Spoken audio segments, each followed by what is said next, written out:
I'm James Thobaben. I do want to welcome you to the last session. Well, the penultimate session. After all, that worship experience will be the ultimate session, and you all are invited. It's right across the quad in the main chapel, and you'll, of course, join the rest of the student body, the faculty, etc. will be there. I do want to reinforce what Ted said. ASA, good group. If you're looking for a group with which to affiliate, they will even tolerate bioethicists. I'll be up there this summer. Look forward to it.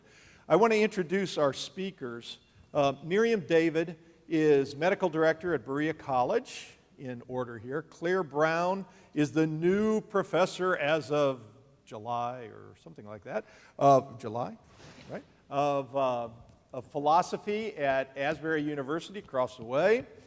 Matthew, nope, you're out of order. I'm out of order. Diane Davis is a physician in Georgia, ear, nose, and throat specialist, who also has an MDiv, correct? MATS. MATS. And next to her is Matthew Sleeth, who is a physician, I believe an ER specialist originally. And now you may also know him because he's a prominent figure in, if I may use a little bit of a cliche, but nonetheless, I think it captures it in the Green Christian movement. Very important figure, and we're glad to have him on campus. Our task is to look at the patient as person, which really means we're going to discuss, using specific cases, what the implications of moral anthropology really are. In other words, where the proverbial rubber hits the road. I have a lot of respect for all those philosophers who are meta-ethicists, but the fact of the matter is real ethics actually happens. And so the question is, how does this get played out? What are the implications? I will briefly discuss the term and the title of this particular session. There'll be very brief case presentations. We'll just go one right after another, and then come back. I'll provide a brief structure that allows some discussion, and then the discussion will turn back to the practitioners and the philosopher who will discuss how this actually does get played out in the real world, as they say. First of all, the phrase patient as person. I want to put this into context for you. As somebody who's worked in bioethics for a long time, previously a hospital administrator and clinical ethicist, and now teaching here at the seminary, still involved down at UK and teaching down there as well. I want to emphasize the phrase person, the term person, has been radically altered. It was brought into the conversation by Paul Ramsey in an effort to get control over a discussion that had gone way too far the other way. Led to no small extent by Joseph Fletcher and his advocacy for situation ethics. Ramsey came in and put a stop to that, at least tried to, put the brakes on by saying, wait a second, patients are persons. They never can be reduced merely to a utilitarian calculus, which is what situation ethics finally comes down to being. Unfortunately, as influential as he was in his day, the term person has now been appropriated for the exact opposite purpose in most forums in bioethics. The word person is now used to actually limit who counts.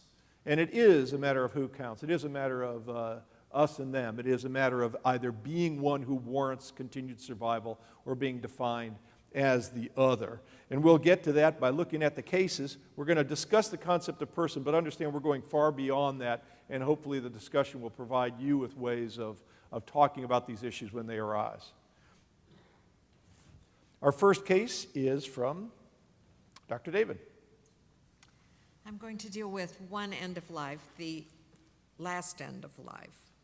Looking younger than his stated age, Gary, a research chemist by profession who had helped to develop the heat shield of the shuttle spacecraft, was diagnosed with metastatic prostate cancer at the age of 72. He had previous prostate surgery for benign disease, but did not follow up yearly as he had been advised to do. Because his disease had spread to his lymph nodes, further surgery was out of the question. Treating him was one of the more premier urologists in the country, who gave him approximately 3 years to live with either hormone or chemotherapy treatment. He elected first to try hormone therapy, the estrogen causing an increase in his appetite, he gained weight, and causing his tenor voice to rise a bit. This worked for a while, but when his PSA, his prostate-specific antigen, began to rise, he again decided to visit other renowned research centers in the United States to see if there was any other approach that might be offered. There was none. So he returned home to pursue his personal battle with the disease with several rounds of chemotherapy. Shortly after his diagnosis in 1989, he proclaimed to his family that one of his goals, in addition to beating the cancer, was to live to see the millennium. He wanted in an earnest way to be around for the next century, he said. His family was supportive, but doubted that probability. To that end, however, he did several things. One, he continued to exercise regularly at the YMCA 5 to 6 days per week. Two, he continued his avid reading habits and added meditation to his daily routine. Three, he organized 2 large family reunions, pretty much by himself, he said, in 92 and 97. He returned to church, regaining the active membership he once had had. And lastly, he wrote his autobiography for his family and distributed it to them. Then, in June 2000, 11.5 years after his diagnosis, almost 4 times longer than was predicted for his life to last, he died peacefully at home with his family around him. Thank you. Dr. Brown? My case involves some of the assisted reproductive technologies that are now available, and I will just say I'm not an actual doctor, so this is of course not a case that I personally encountered. I had the choice of either going the find a case in the literature route or the create a generic case route, and I went the generic case route, so here it is. Evan and Catherine T. have been trying to get pregnant for over 2 years, a discouraging process that has so far resulted in 2 miscarriages. They have been referred to a fertility clinic where they are now meeting with Dr. G, who believes that they are good candidates for IVF, or in vitro fertilization. Dr. G explains the IVF process to the couple. Catherine will receive a carefully timed cycle of hormones, which will stimulate her ovaries so that multiple eggs can later be retrieved, and the retrieved eggs will then be fertilized with sperm collected from Evan. The fertilized eggs will be closely monitored and evaluated as they grow, and assuming some healthy embryos emerge, a small number, likely 2 or 3, of these will be transferred into Catherine's uterus a few days after the initial egg retrieval, and it's hoped that a viable pregnancy will then result. Dr. G explains that there are some risks associated with the process: pain, an above average incidence of ectopic pregnancy, and increased odds of multiples. And specifically, over 1/4 of women who give birth as a result of IVF have twins, and 2% have triplets. Dr. G tells them that he thinks in Evan and Catherine's situation, 1 round of IVF will offer them a 40% chance of having a child. But he tells them that they can improve their overall odds by freezing any viable embryos that they do not use in the initial transfer. Those frozen embryos can be transferred later if needed, so that they will not have to repeat the entire process if they want a second or even a 3rd chance at IVF. Evan and Catherine are concerned about a few things. First of all, IVF has a very high price tag, $8,000 in the best case scenario. The risk of multiples also concerns them. And they also are firmly pro-life, and they tell their doctor that they will never consent to the selective reductions that they hear are often recommended for overly successful, shall we say, courses of IVF. Dr. G assures them that their pro-life principles can be honored without exposing Catherine or their future children to undue health risks. He says that if Catherine and Evan are uncomfortable even with the possibility of triplets, they can opt for IVF and decide to have a maximum of 2 embryos implanted at once. Thank you. And Claire, by the way, my son's a pediatric dentist and my daughter's an anesthesiologist, and my daughter about a month ago said there are 3 doctors in our household and 2 of them are useful. You know, I'm not taking that from them. All right, just stand up, defend yourself. Dr. Davis. Although I'm an ENT doc, I'm also the chair of the ethics committee at my hospital, so this case actually comes from a meeting of our ethics committee, and it's the most common situation that we see there. Two parents, healthy parents who already had 2 children, ages 1 and 3, became pregnant. When they went for their 16-week checkup to have a sonogram to see the sex of the baby, they discovered that the baby had very severe heart and brain abnormalities. An amniocentesis was done, and it was found that the baby had trisomy 18.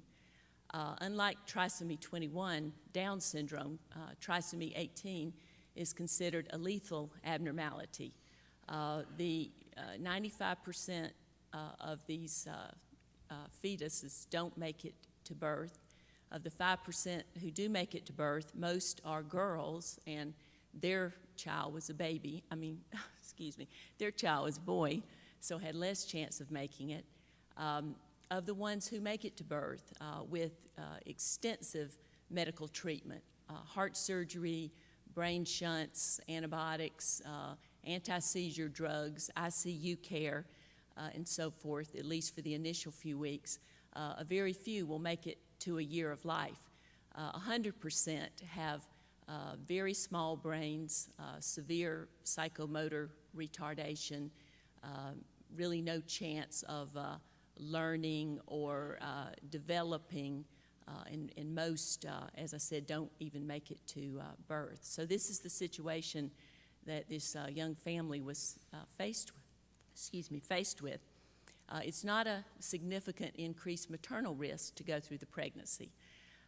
Well, I actually know these people as friends as well, and their approach was, this is a baby. They named him at 16 weeks in the uterus, they named him Hogan, and they developed a blog where they explained their experiences as they went through pregnancy. And as a result of this, of their sharing, they now really have an international ministry where other people who are going through similar problems are able to share with them. And I only wish I had a whole hour so I could tell you all about the impact that this little baby has had on so many lives. Hogan did actually make it to term. He then, with extensive medical care, survived for 16 days. He was fully recognized as a human being. His family got to hold and love him. His brother and sister got to meet him and kiss him. He was buried with a Christian funeral. Just overall a very inspiring story, and if anybody would like to have the blog site from me, I'd be glad to give it to you after the presentation. Thank you very much. And Dr. Slee? Well, first of all, thanks for having me here. It's an honor. I have misplaced my patient here, but I think I can wing it. I want to tell you about a man I recall is about 50 years old. This is a personal case, who on a Saturday morning was found slumped over in the easy chair watching television. The family started CPR, and then a rescue squad was called, and I was moonlighting. This was a small hospital, so the rescue squad had minimal abilities to resuscitate. And he was brought to the emergency department, and after examining him, it found that he had what's called fine V-fib, meaning that the heart was, if you turned a flashlight on, you couldn't see 2 feet away from you. Not much electricity, basically. And so I intubated him. When you intubate someone, you put a tube down into the trachea to breathe for him. Everybody's swallowed and gotten something down the wrong tube. That's the right tube if you're trying to intubate somebody. When I intubated him, I got it into the wrong tube for intubation, which is into the esophagus. And this is a common thing when you're intubating a heavy person in a real hurry. And what you do is you just leave the tube there, and you very quickly intubate the trachea, which we did, and we continued the code, and we called it, meaning we stopped it. He was dead. I went out, and by that time his wife and his family were there, and talked with her and found out he'd been under a lot of stress. He was heavy, he was hypertensive, he was a smoker, and And I said, well, he's obviously died of a heart attack here, and would you like to come and view the body? And she said that she would. So we always clean the bodies up for people, try to make it a little easier for them. And in the process of doing that, I took the tube out of the trachea and then took the tube out of the esophagus. And taking the tube out of the esophagus, I found it to be filled with pills. And the conclusion is that he's committed suicide. And the question for me is, do I tell his wife? Is he enough of a patient that there's confidentiality here? The law is not really clear on this, and to complicate the matters, I'm the deputy medical examiner at the time. So that's the case that I had. Thank you very much. Let's have some discussion then, applying the concepts, at least to some extent, that we've already had presented here in the conference. I want to use this just as a way to get the conversation started. This is not a description of how we understand the relationship of mind, body, body, soul, or whatever the entities are across all time and across the whole world. It does work as a typology or categorization for the late modern Western world. You can see that some people tend to follow a physical monist approach, a reductionist, people who think this is all we are, just very strongly oriented toward reducing us to whatever molecules make up the cells and make up the organs, etc. Some, on the other hand, especially those who would be honestly postmodern, not in the way the term gets used too casually, but truly postmodern, they would deny the reality of cause and effect and deny the reality of any ongoing person, either saying this is a new person every moment, or maybe even, and I've actually heard this argued by people, there is no self, there is no person, there is no entity at all. On the other hand, some people are idealist monists, maybe more typical of Eastern religions, where there is no real physical reality, and if you just understood that, you'd be in touch with who the real entity, the real, quote, person, term we're using today, actually is. And some, and I put this with scare quotes, traditional Christians will actually have a dualism that may or may not be derived from Descartes, but the idea that, body, soul, body, mind are fairly distinct. Most Christians hold to a view in the middle, either a heterogeneous monism, somehow we are one thing, even though identifiable with different components or different emphases, or we are so interwoven in whatever the component parts are in this life that they can't be separated. With that as just a way to have the conversation, what we want to do is ask the first question about the cases that each of our presenters offered for us. Gilbert Meilander once noted that though materialistic in so many ways, late modern individuals actually tend to see person as disembodied. They actually deny the personness of the physical entity. How did the physicality of the individuals in your specific cases impact in deciding if the person was a person, or does the notion of person actually lead to living human beings, physical beings, being deprived of respect and/or rights? So referring specifically to your cases, what did physicality, what role did it play? And it doesn't matter what order you go in, and you don't all have to speak.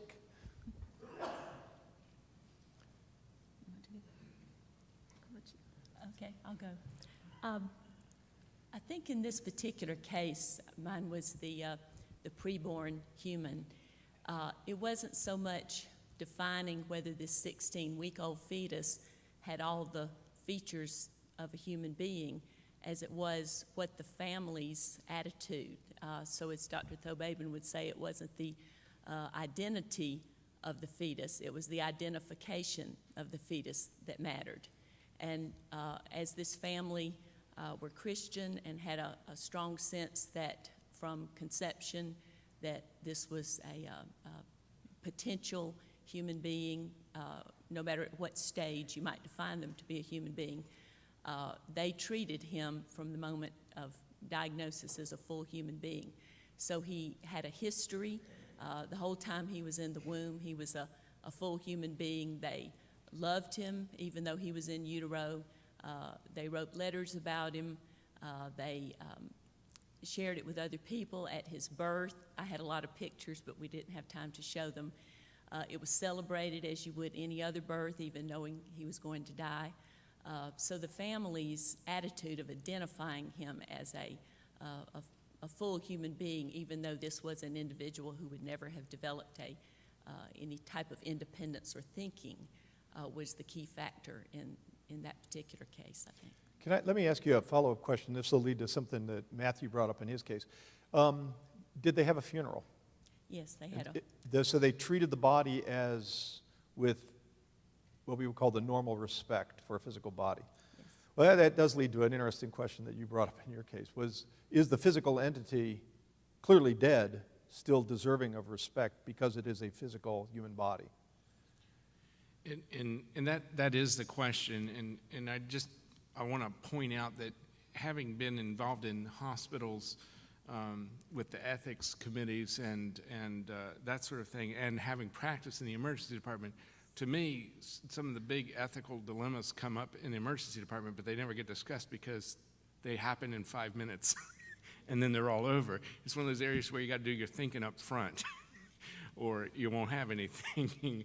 And so I chose to view this person as a person, somebody that I might meet again, and that I owed confidentiality to, and there could be no point served as far as he was concerned in revealing what he chose to keep secret. I think you could reach other conclusions, but this is the practitioner's point of view and how I dealt with that. What is a broader issue, and what we brought up earlier this morning talking, is how do we think of the dead in general? And to me, that's disturbing, because how we think of the dead, which we don't think at all, we don't bury them at churches anymore, we don't have churchyards, we don't even send flowers because it's too expensive or whatever, gets at what do we think inhabits the body? And to me, that's a big issue. Yeah, let me go ahead and ask Claire to take the other end of the human spectrum. How did the people with whom you were interacting, how did they treat or talk about the frozen entities?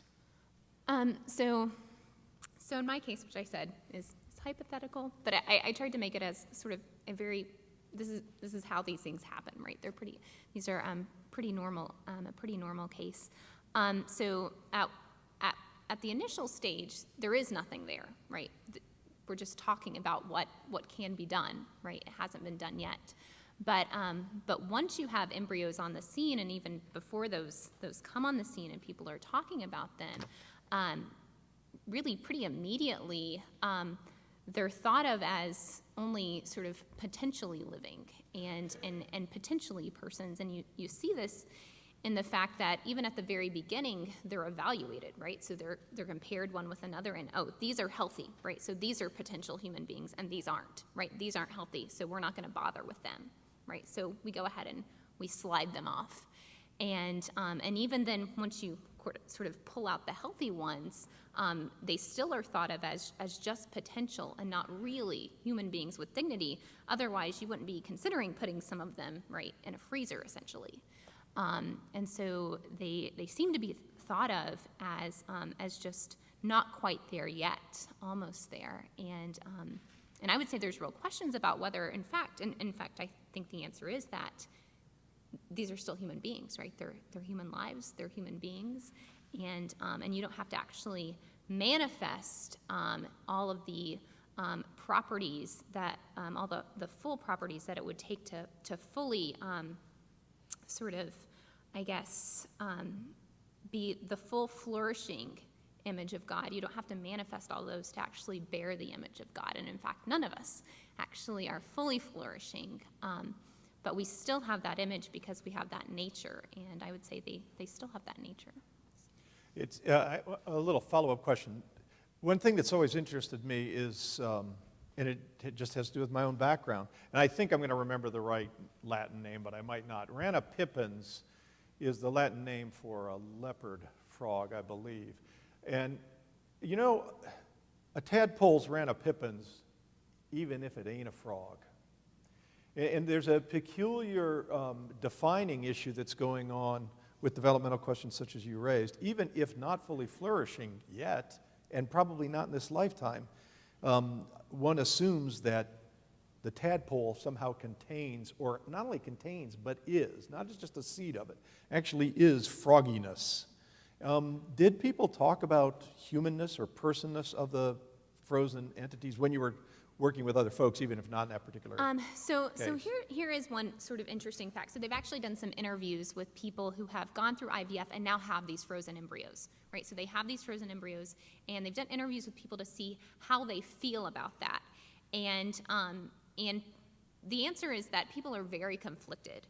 So for the most part, people neither feel as if, it's just tissue, who cares, there's nothing to it, nor do they feel that those are actually my children, although there's some people who do feel that way. So based on interviews, and this is, of course, a subset of the human population, namely people who have actually gone through this process, they're very conflicted of this. They have very strong feelings. Many of them feel very strongly that they ought to be implanting them and trying to basically raise their children. So they based on these interviews, like I say, they're not viewing them as just human tissue. They're viewing them as something very important, although they seem to still not be viewing them, for the most part, as actual human beings.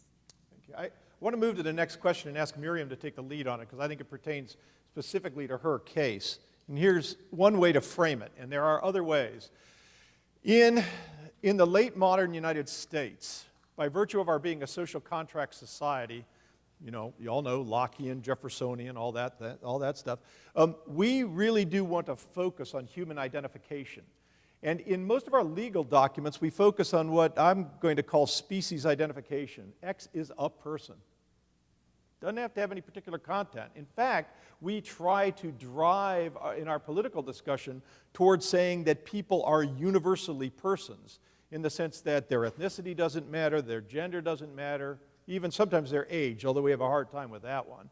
On the other hand, if you're in a hospital room with somebody when they're going through a major crisis, sometimes people will fall into role identification language. And I have been in a hospital room where somebody said that entity being the living, breathing Homo sapien in the bed, that is not my husband. He can no longer have sexual relations with me. He can no longer stand up and participate in games with his children. He cannot go to work. His roles are lost, and when his roles are lost, it's assumed his identification as a person is lost. The other way that we talk about it is integral identification. A person is identifiable through time. I mentioned this the other day to somebody. My mother is deceased and surely is in heaven because I was an 11.5-pound baby and she didn't reject me. God bless the woman. But I'm not 11.5 pounds anymore. I've substantially changed since that time. And yet somehow I am the same child that she bore. We do carry a history. We do have a narrative. And I don't think we can combine these. I think this is not a dialectic, it's a trialectic. And what I wanted to ask specifically with Miriam's case is, in your case, in the case that you presented, this man was older. He was going through all kinds of role changes, what he could do. He actually very intentionally set up new roles. He negotiated how the sick role was going to be defined. So I was wondering, how did he think about his own personhood, and how did other people think about the fact that he was dying and whether or not he was losing his humanness? Well, I think, I know this man personally, and I think that he felt there was a lot that he could do to extend his life if he chose to do that. As a scientist, he was aware of the inextricable nature between science and religion, between science and spirituality.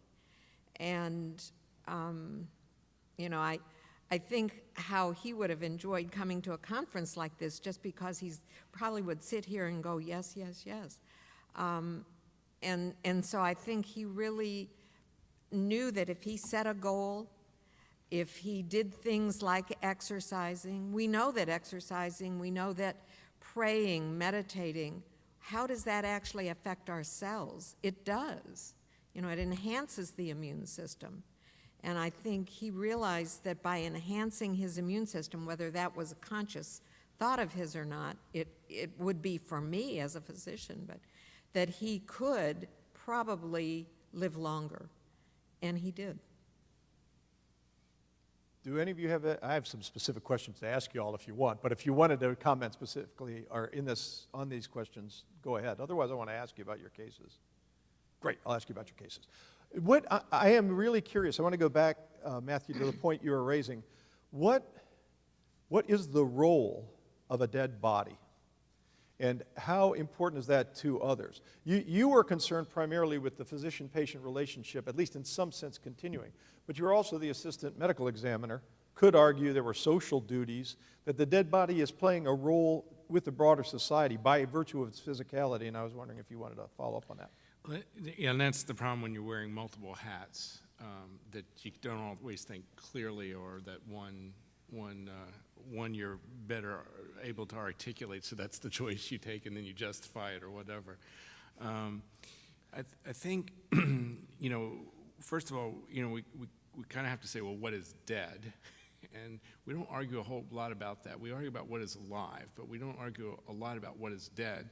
But I think that probably the broader and the future issue is as we are able to store more and more of what we consider to be human in technology, that we're going to have to wrestle with when do we pull the plug on your program too, your backup program, et cetera.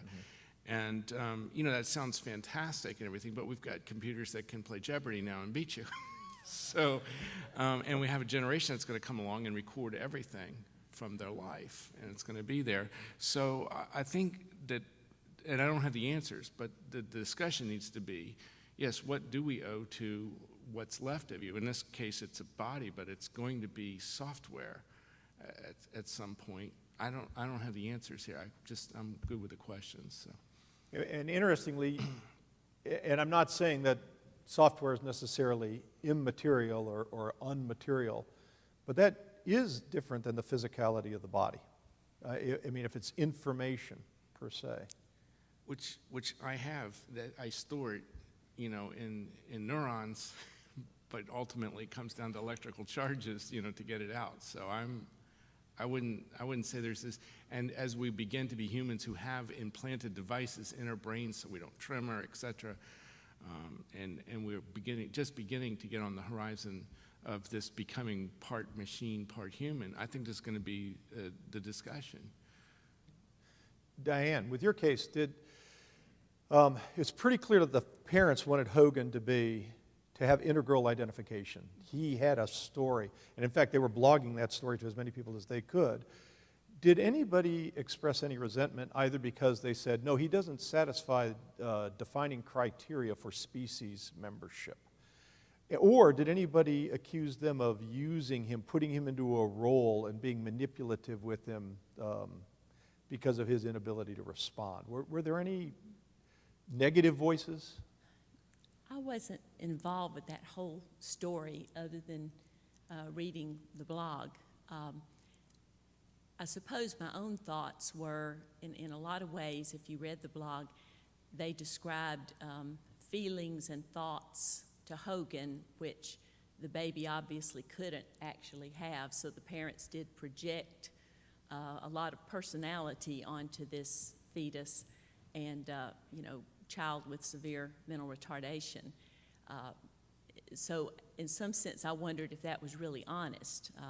They said things in the blog like, how your eyes brighten when your little brother and sister, when your big brother and sister come into the room, and they ascribed a lot of feelings to him, which they were basically projecting onto him, and we don't really have any way of knowing what the baby himself was feeling. So I found that to be a little bit, maybe not completely intellectually honest, but it gave comfort to the parents, because the more they ascribed the role of a normal son to this child, and the more they loved him as a normal son, and they went through the regular grieving process, and then the funeral, and they continued to mourn, and people continued to support them. I think that was the healthiest situation for the family. As a clinician, I tend to, not see the baby as much of a baby as they did, but I admire the way that they handled it. That actually transitions well to our last question. So let me go ahead. What is human life? Which is a little different than saying the patient is a person or what is a person. But I really do think that as Christians, y'all need to be aware that that is an extraordinarily loaded term in bioethics discourse. In our society broadly, and I just threw a few up on the PowerPoint, some people are going to say that whatever it is we're talking about as a human being, a person, again, which ends up often being constricted from the boundaries of life, either toward death or at the point of conception, a little beyond it. A Homo sapien individual, one of my favorites. I always figure if I don't know, I ought to defer to something that I can measure, and what I can measure is whether or not the entity is a human being. I mean, I think there's a lot to be said when you're not sure, not killing, which is exactly the opposite, of course, of Roe v. Wade. We don't know, ergo you can kill. It's really a nonsensical argument under our social contract. But I digress. Citizenship, that's an issue. Relational being, for instance, in the case of Hogan, maybe just the fact that he was able to relate to people, even if he wasn't the one intending the relationship, but other human beings were. Maybe that's significant. Sapient being, conscious of location in time with a future. I just wanted to pull out something from Joseph Fletcher, and I think we hear the same thing echoed in Peter Singer, quite frankly, with his concept of interest, both utilitarians, or an ensouled being, which is at least getting toward Christian language. But the biblical language is much more this. And I am not an Old Testament scholar, and I'm sure they would all guffaw if they heard this. But I think it's interesting to note that the first chapter of Genesis is about being in the image of God, and the second chapter of Genesis is about bearing the dust, or being made of the dust, and the third chapter is about the fall. And I know the chapters and verses were added later. But why did the Holy Spirit, who canonized, not just wrote, canonized the text, why were those all put together? And I think it's to convey these truths. And all through those first three chapters, we're covenant participants. What we're not is unwitting pawns. At least, with all due respect to E.O. Wilson, at least we don't think we're unwitting pawns.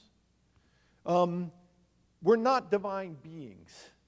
One of the greatest arguments of Christianity is, you ain't a God. And this one is also important, and this is a dramatic claim that Christians want to make. You're not amoral, and all of us could be immoral, but by amoral I mean you are not morally insignificant. You matter. Every human being matters.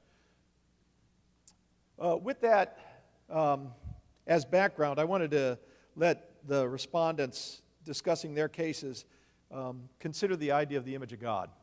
In each of the cases where they were talking about particular people, how did those individuals, if we're talking about keeping them alive, or at least not promoting their death through direct intervention, how do those individuals bear the image of God? We'll start with Miriam and work our way down. Well, this case brought to mind Psalm 139, verse 14. We are fearfully and wonderfully made. And I think Gary demonstrated the fact that, you know, he in many ways enhanced his life and did the things that, you know, in the face of almost certain death, according to the medical profession, helped him to live longer. You know, he set goals. He you know, enhanced his own immune system in ways he could. He sought ways. He was an active participant in his care. He wasn't just a passive bystander letting the medical profession do what they could do, and he didn't participate. And he had faith. I mean, that is no small matter. You know, he was a Christian who lived his faith. So, you know, the fearfully and wonderfully made just jumped out at me as I thought about his case. I think in my case, there is one way in which the image of God is very recognized, and that's so the couple goes in committed not to engage in any selective reduction, right?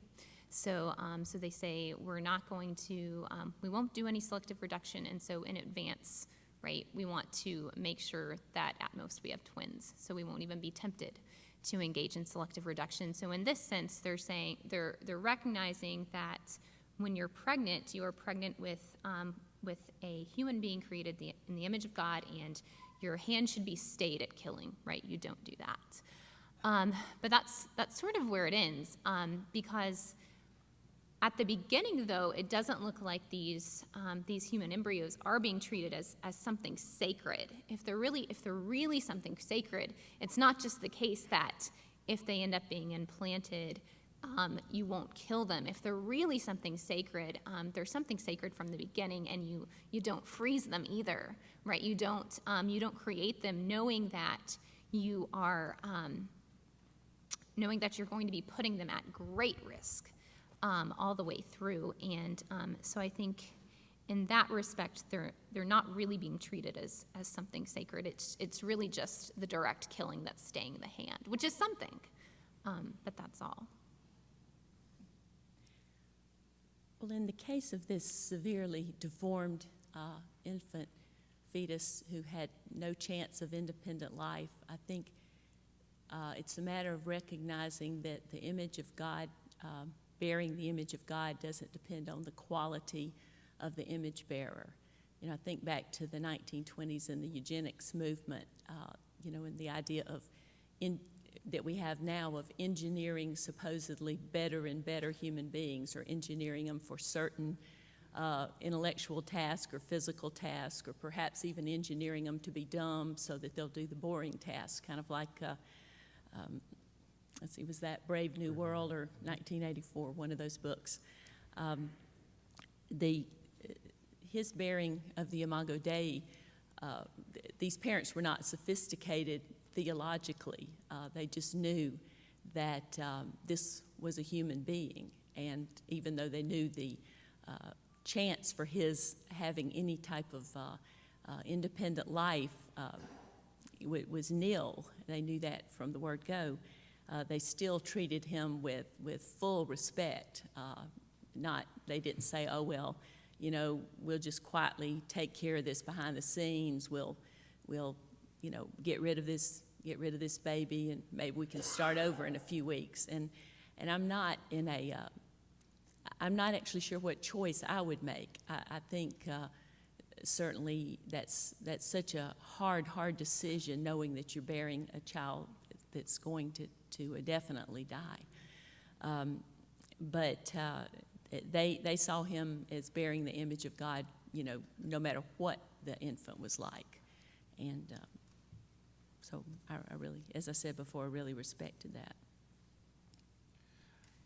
With mine, I'll just give you a little follow-up after this, and it's probably one of the reasons the case sticks in my head, because I never know whether I did the right thing.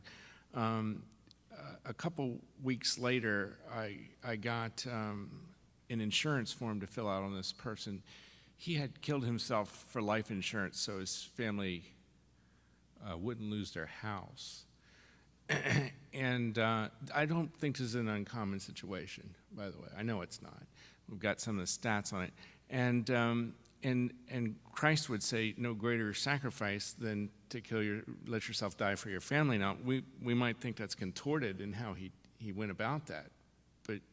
But the ability to even contemplate that, I think is, we begin to wrestle with the divine, even though it may be a fallen divine. but that's where we are with this case. So I think that's a good way to come to a conclusion, because with that particular case, I do think indeed he was wrong, but he was onto something right. I was once accused by a bioethicist I will not mention because you might know who it was, of being a new vitalist, that somehow because I wanted to protect the biological life of the entities, that somehow that's all I thought mattered. Keep them alive no matter what. That is not the position I hold, and I don't think it's a Christian position. But the physical body was created good, so it is a penultimate good. If the ultimate good is the relationship with God, somehow God put us in this form, be it just for this life, if you are one of those dualists, or if it is going to take some other form through eternity, if you're more of the heterogeneous monist position, But God put us in this form for a purpose. And I think that's a defensible argument, not using theological language, but using social contract language with the broader society. Human beings genuinely do matter, and we have to default toward protecting them. I want to be conscious of our time and tell you that sometimes the auditorium, the congregation fills up the sanctuary over there. Thank you very much for being here. Go celebrate with the other image bearers over there at the chapel. Thank you all very much.